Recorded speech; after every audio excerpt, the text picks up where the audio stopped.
Harap kay TikTok. Tingin ka kay TikTok. Hindi pa?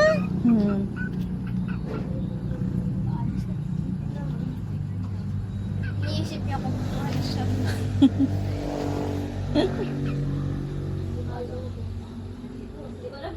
Uuwi na natin yan.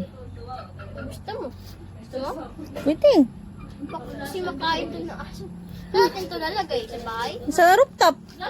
O doon sa labas. Lalagyan natin ng kulungan. Paano natin sa bahay? Wala ka dyan. Lalagyan natin diaper. Baka dumahay sa akin. Nagot ka.